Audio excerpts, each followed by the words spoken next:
I'm delighted to study the book of Song of Songs with you because this is the center of the Bible and I believe the center of God's heart.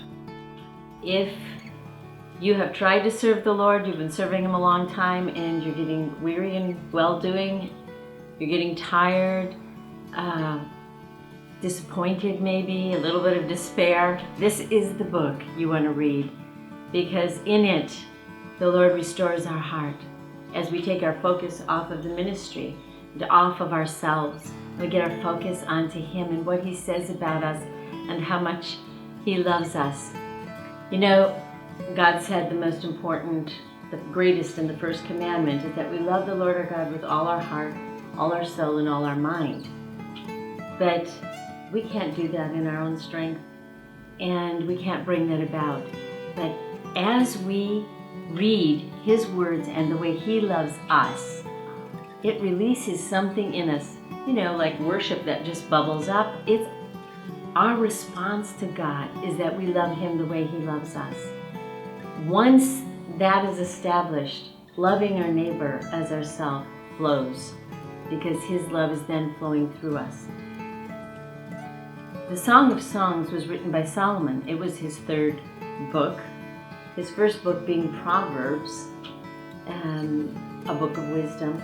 His second book being Ecclesiastes, where he looks at life without God in the center. Take God out and everything in life is meaningless.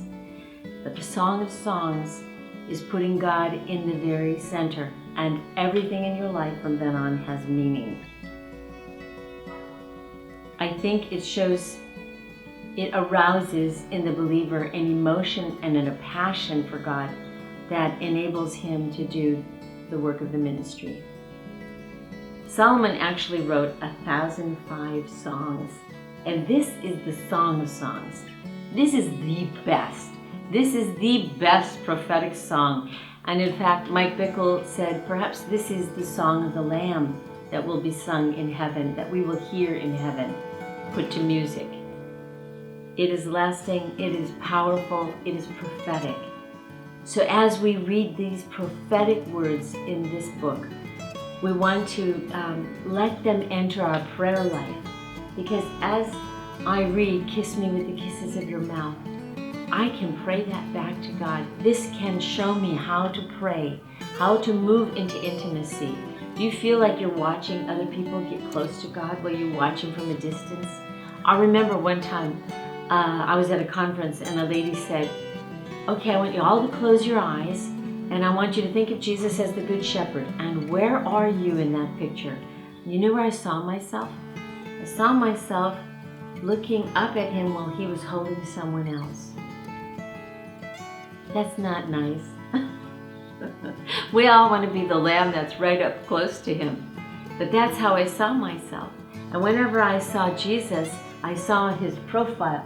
I never saw Him looking in my eyes.